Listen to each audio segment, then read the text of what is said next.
This is the Greg Bedard Patriots Podcast with Nick Cattles. This episode, as always, brought to you by PrizePicks, largest daily fantasy sports platform in North America. Download the app today. Use code CLNS for a first deposit. Match up to $100. And also take the guesswork out of buying NBA tickets with GameTime. If you're looking for C's tickets, download the GameTime app, create an account, use that code CLNS for $20 off your first purchase. Last-minute tickets, lowest price, guaranteed. All right, Greg, let's talk about rookie minicamp. And just your view, let's start here. Your view from 30,000 feet, your general impressions, what you saw on Saturday. So, well, I'll start with numbers. We talked last week, and I think I said I predicted between 30 and 40 players on the field with a lot of tryout guys because that's the way the Packers do things. And that's exactly what happened. There were 39 players on the list. I want to say there were 20, so it was 8 draft picks, 9 undrafted free agents, 22 tryout players. So 39. That's a Packers thing. They basically leave no stone unturned when it comes to looking for talent. And, you know, they'll have tryout guys. We talked about during the regular season, probably Tuesday workouts are going to be a bigger thing for this personnel department. And you could see a lot of churning of the bottom of the roster as the season goes on, where a tryout guy comes in on a Tuesday and he's signed and somebody else is out, and plus with the practice squad, all that stuff. So there were a lot of players on the field.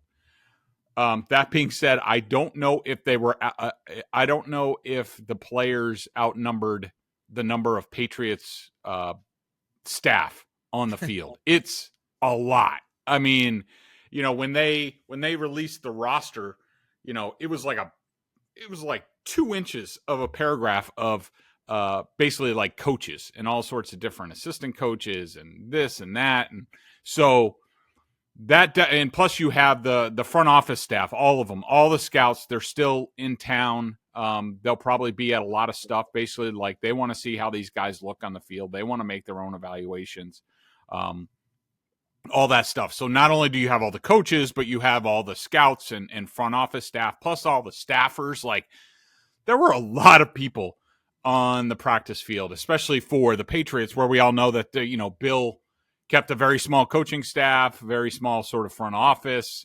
You know, I think there's the Patriots are going to start beefing up analytics and like stuff like that. A lot of areas where Bill decided to go more old school. Elliot Wolf and Gerard Mayo are going to be more expansive, more collaborative, all that bull crap. So that was the first thing. I will say that in terms of what they did, it was about an hour-long session, wasn't overly taxing, a lot of positional stuff, a lot of teaching, a lot of fundamentals, whether it was the quarterbacks or, like, you know, I was encouraged to see Tyler Hughes, the new wide receivers coach, who was a college wide receiver but has never really coached wide receivers.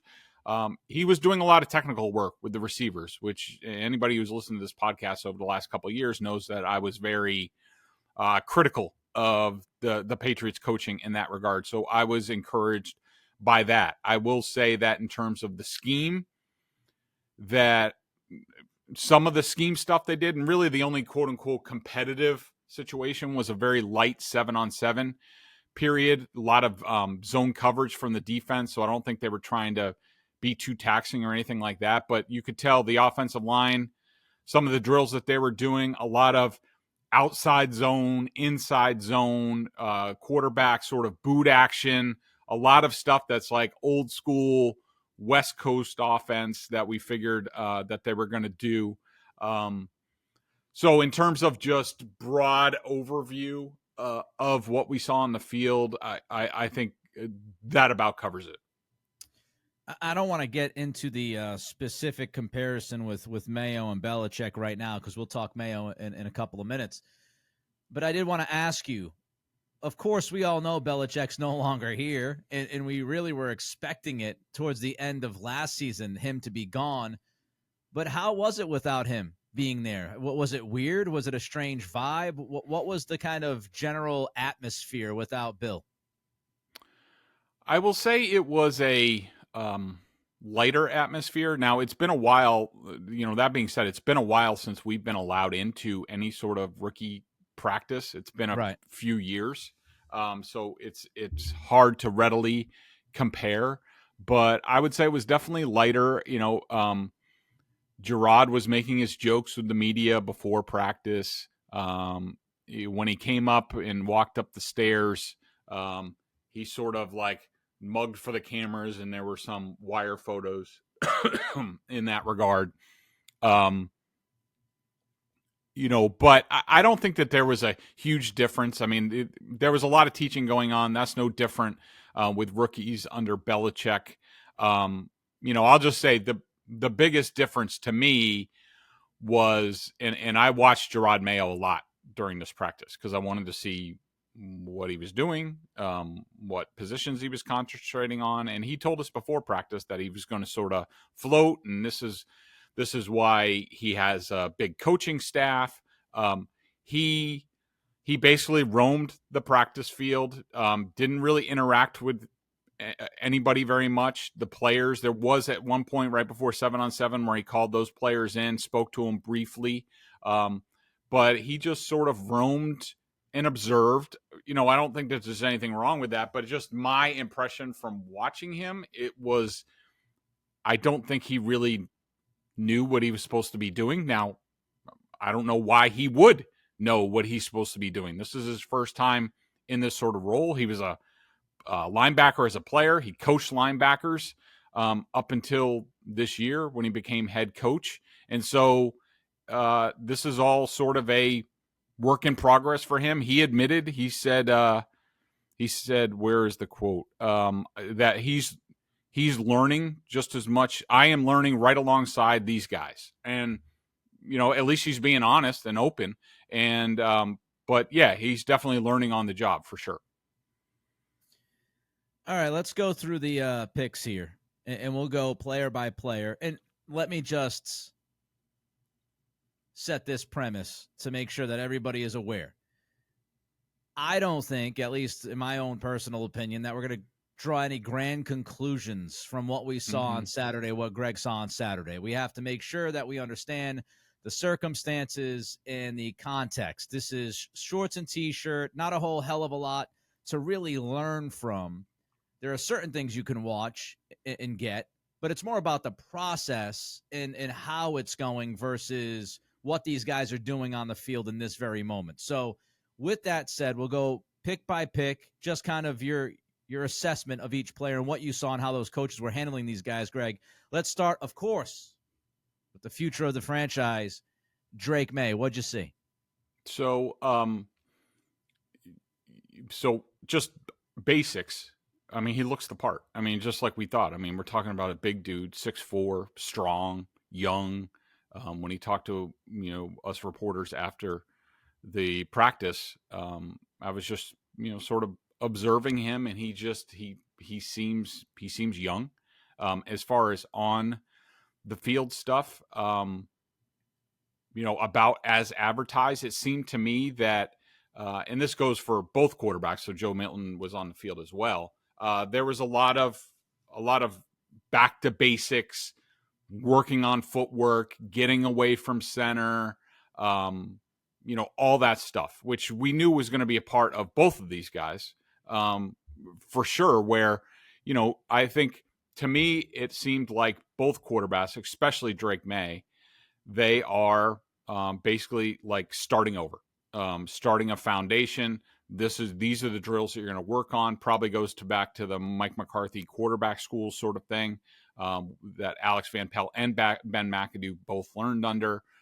There's a script in terms of how you do this, and they started at basics. Now, as far as him throwing the ball, I didn't think that he cut it loose. There was not much down the field stuff at all. It was a lot of like short routes type of thing. It seemed to me like, I don't know if it was on purpose, but it seemed like Drake Maye was dialing things down. He was more working on his fundamentals, the footwork, the motion. Let me be better at that and worry about the velocity later, which I like. Now, let's talk about the hitch, because A lot of people have brought it up. Yes. So what I mean, if you're watching on YouTube, okay, and this is really, I noticed it more when he was throwing passes to receivers, running backs, what have you, towards the second half of practice. And it was really on sort of straight drop back stuff, not rollout stuff. He's fine. His hips are fine, like that. But, so they're working on his footwork. We know about the long motion where he kind of, the ball goes back instead of just up. It seems like they're working on that, but he has this hitch where right before he throws just a normal ball, like his both of his shoulders go up and then he throws. And as the practice progressed, it was annoying me more and more. I've never really seen that before. I don't know if they're working on something. So that's what I mean by the hitch. And do I think it's some big, huge thing that's going to be a problem for him? No, it's probably just a byproduct of what they're working on right now. But just so everybody knows, including Felger, that the shoulders go up and then he throws. And so that was annoying me. But, as far as in general, I thought it was all good. He was mostly on target. He was accurate through a good spiral. Didn't really air it out, which is fine. But I liked what I saw. Makes all the sense in the world. It seems like they're really stripping him down to the ground floor and going to slowly build him back up. And I saw Giardi's report over the weekend at BSJ that they had the iPods or whatever, the monopods behind the quarterbacks, filming every single move. And for a fact the coaching staff is going back with Milton and Maye, looking at that film. All right, this is what you need to fix. This is what went wrong. And that's really what's needed, right? And that's why I think we have to continue to tell people to be patient with Drake Maye. We all know who he is. He is far from a polished product, so give him some time. With that said, Greg, Jerod Mayo also mentioned during his meeting with the media that Alex VanPelt will be the lead voice. There was a lot of talk about how many cooks in the kitchen, how many voices will be heard by Drake Maye, but it sounds like, as for right now in camp season, it's going to be VanPelt. Yeah, and that's the way it looked on the field. Now, I will say there were a lot of people around the quarterback. So you had, VanPelt, who was really sort of directing things. TC and McCartney, was the quarterback's coach, was definitely involved in the hands-on coaching of those guys. I would say VanPelt was more worried about Drake Maye. McCartney was more worried about Joe Milton. Ben McAdoo was always there, more in an observation role off the side. He did, he would have a few words with Drake when it was like Joe Milton's turn, but nothing excessive. You also have Evan Rothstein, who was the quarterback's coach last year, who was there. And, and you also had all those cameras, which I will point out, that's not unusual. That's every team, the old Patriots, they used to do that.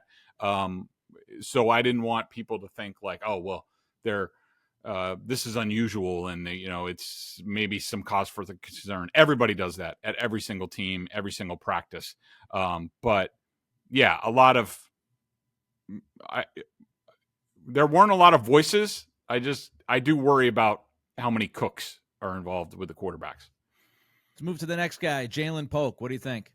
Yeah, I like Polk. I think he came sort of as advertised.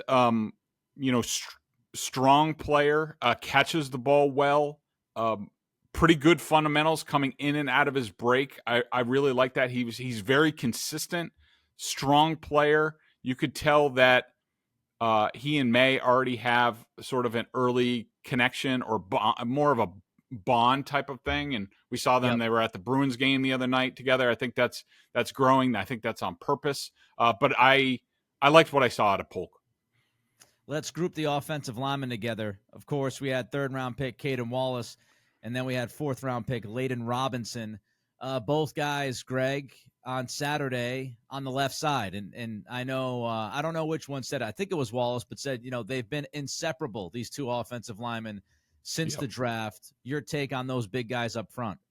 Yeah, they definitely were the left side and started, so that leads you to believe that they'll get an opportunity to compete at those spots. I like Robinson a little bit more than Wallace. I just think that he's, maybe further along, a little bit more powerful. Of course, he plays guard. Wallace is the left tackle. I didn't love some of his mechanics and some of the zone running stuff. And this is just stuff on air, foot movement, things like that.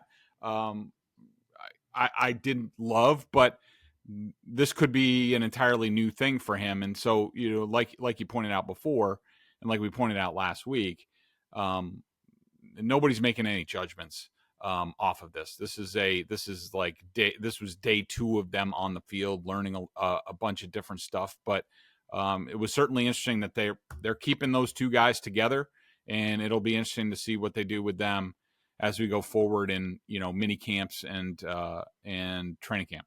PrizePicks is America's #1 fantasy sports app with more than 3 million members. It is the easiest and most exciting way to get in on the action while you watch your favorite sports and players. You just pick more or less in 2 or more player stats and watch the winnings roll in. Get in on the playoff action and win up to 100 times your money on PrizePicks as you and the world's best players take the game to a new level during basketball and hockey's postseason, which is coming up. I can't wait. I know Nick is going to be freaking geeked up for all that stuff. That's for sure. You can now win up to 100 times your money on PrizePicks with as little as 4 correct picks. You can turn $10 into 1,000 with basketball, hockey, baseball entries today on PrizePick, America's #1 fantasy sports app. This week on PrizePicks, I'm selecting Jaylen Brown for more than 25 points, David Pastrnak for 2 goals or more, Tyler O'Neill, the big thumper, for 2+ home runs this week, and Kenley Jansen for 2 saves. Download the app today and use code CLNS for a first deposit match up to $100. That's CLNS for a first deposit match up to $100. Pick more, pick less. It's that easy at PrizePicks. All right, we talked about Jalen Polk, 1 receiver down, 1 left to go, and of course, I'm talking about Javon Baker. Yeah, again, a lot of these guys, like the book on them, you saw sort of indications of it on the field. I think the Baker certainly displays some, really nice traits and explosive traits that are possibly there. I will say he's kind of all over the place. Seemed like aggressively trying to catch the ball, maybe trying to make things happen. A couple balls clanged off his hands. I just think that, where he was drafted, it's sort of like a future bet, and that you're going to have some warts with those guys. And I think that, to me, he's just like, he's got a lot of potential, but it's kind of all over the place. And I think he's a guy that needs to be brought along slowly and methodically. But I liked the traits that I saw. I mean, if we thought going in that Polk was more of the consistent, professional, closer to playing, contribute, sort of Jordy Nelson, James Jones type Packers guy, then, we thought Baker was the higher upside guy with more big play potential, a little bit more flash. I would say that was consistent with what we saw on the field. One thing I did want to address with Baker, because Mayo addressed it, he was asked about the Baker Instagram stories and what Baker has said early on. And I thought there were a few things from Mayo's comment that stood out to me. His quote, the first thing was, we will have rules. He said, we will have rules about what guys are pretty much allowed to talk about. But I really like what he said about, look, yeah, he put it out there, and now it's up to Javon to show it, because, you can talk about it, but if you don't go out there and you're not about it, these guys in the locker room, his teammates, they're going to know he's not the real deal. And I thought that was a fantastic way to say, hey, Javon, you flapped your gums. Now realize you better show it on the field, because this is now professional football. And if you don't show out, you're going to get killed for what you had to say. So lesson learned, hopefully, for the young guy. What'd you think of what Mayo had to say about Baker? Yeah, I thought it was great too. one of Mayo's more impressive moments as a head coach, where I think he's very much setting the tone, especially for some of these draft picks or rookies that they need to back up their words. Like, this is the National Football League. It's not about Instagram stories and speaking out and flapping your gums, unless you're really good, like Steve Smith or somebody like that. Like, in the NFL now, only talk when you can back it up, and that he needs to continue to do that. I also thought that I don't know if you agree with this. I know Mike Reese wrote about it on Sunday, but I thought Baker not speaking to the media, that felt to me like a message sent by the coach. And I don't know if it was, but there are only two guys that didn't speak with the media, Greg, on Saturday out of the rookies that were drafted. The two guys, you had Joe Milton, I got a thought on that in a second, and Javon Baker. And it just felt to me that it was, you said what you needed to say. You said all you needed to say on that IG story. We're not going to put you in front of the cameras. We're not going to put you in front of the media right now, because it's time to be a little bit quiet, go out there and do the work. Did you take that from Baker not speaking to you guys? Yeah. I mean, I wasn't taking any grand conclusions from it, but yeah, I would say that's an indication of, all right, you already spoke enough. Let's worry about our on-field production first. I have a theory about the Joe Milton thing. There's a lot of talk about Maye, Milton, right? So some people were saying that, they thought it was a mistake to draft Milton because it sets up this competition between the rookie quarterbacks. And as soon as some fans see Joe Milton throw the football, there's going to be, a lot to do about nothing really. I did wonder, Greg, if that's why Milton didn't speak to the media, that they put Drake Maye up front, face of the franchise. He answers the questions because he's the quarterback of the future.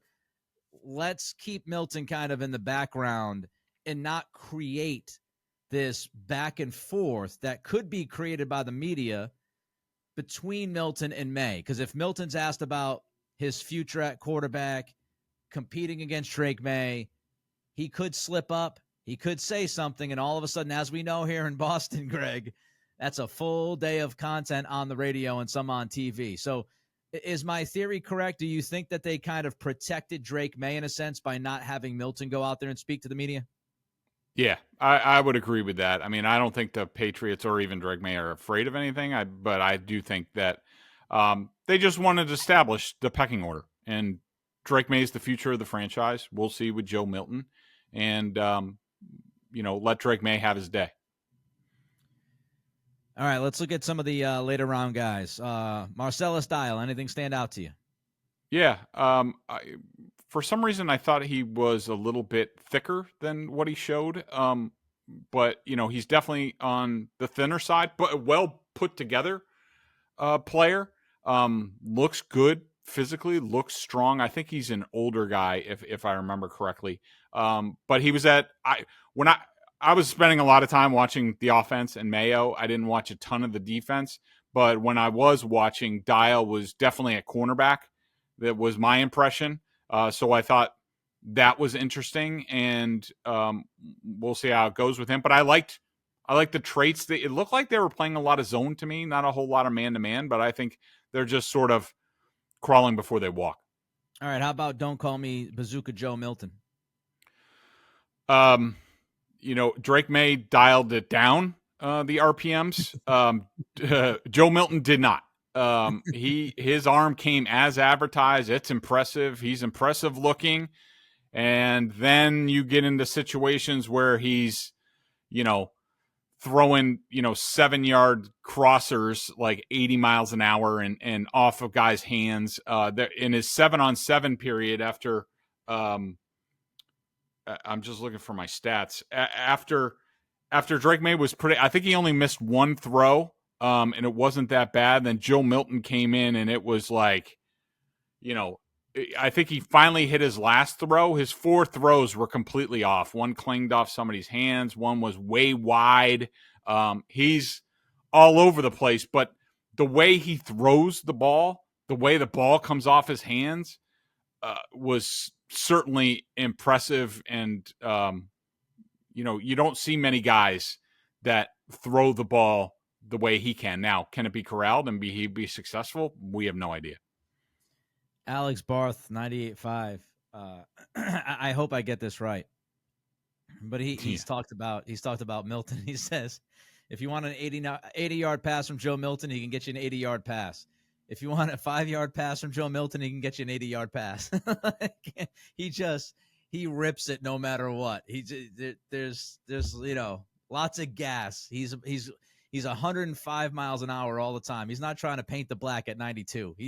I will say, Nick, just looking back at my notes now that I found it, he had one rep where, and I think this was a route on air, but he faked the handoff and rolled left and flipped his hips and then just flicked the ball. And it must have been like 30 yards down the field. And it was a perfect dime. And you're just like, holy crap. But then in 7-on-7, Milton threw a laser through David Wallace, was way wide to Bo Corrales, missed the back out of the backfield, and then finally hit the running back on his final rep. Like, that's what you get. You'll be like, holy cow, look at that. And then like 4 or 5 throws in a row, you're just like, that wasn't even close. Jaheim Bell, thoughts? Good looking athlete. He was being coached very hard and repeatedly. I think that's sort of the book on him. I think he has some potential. We really saw him at tight end. We didn't see much, a little bit of H-back stuff, no fullback stuff that I noticed. Not that that's surprising, but a good looking athlete off the hoof, and certainly getting coached hard. Interesting comment from Bell that he made when he talked to you guys. He's talking about his visit. And he said during his visit, he didn't realize that Jerod Mayo was the head coach until he was told he was the head coach. And he pretty much made the point that Mayo came across as just another player, like a guy in the locker room. And I just want to kind of put a spotlight on that. I'm not saying that it's bad, because many would say Dan Campbell has, that kind of quality too about him. But we have to make sure to keep an eye on that, because, Greg, I don't know if you agree. I would think you do, but there's a balance. And Mayo has to make sure that he's drawing that line of distinction between friend, buddy, teammate, and head coach. And that's why I really liked what he had to say about Javon Baker, because I thought he did draw that line. But it's just something, friendly coach, players coach is fine, but he's got to make sure he keeps the line in mind, correct? Yeah, for sure. I agree. The Celtics have vanquished the Heat and are now on to the Eastern Conference semifinals, where they will have home court advantage again. Who wouldn't want to be at TD Garden to soak in the great atmosphere there? Well, GameTime is an authorized ticket marketplace of the NBA, which makes getting playoff tickets even faster and easier. Prices on the GameTime app actually go down the closer it gets to the tip-off. Killer last-minute deals, all-in prices, views from your seat, and the lowest price guarantee. GameTime takes the guesswork out of buying NBA tickets, and it's super easy.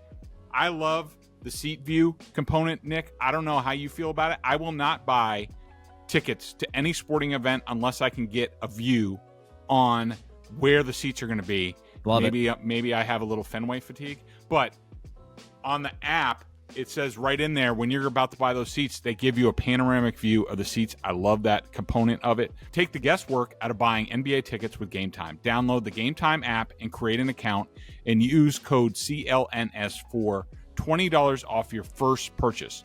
Terms apply. Again, create an account and redeem the code CLNS for $20 off. Download GameTime today. Last minute tickets, lowest price, guaranteed. All right, so we talked about the coaches. We talked about Mayo. Anything you want to add on to the coaches and Mayo at minicamp that you saw, Greg? Trying to think. I don't think so. I mean, it's just I'm going to be very interested watching Mayo going forward. Like I said, my initial impression was I don't really think he knows what he's doing. Not that that's a surprise, but we'll see how it develops from there.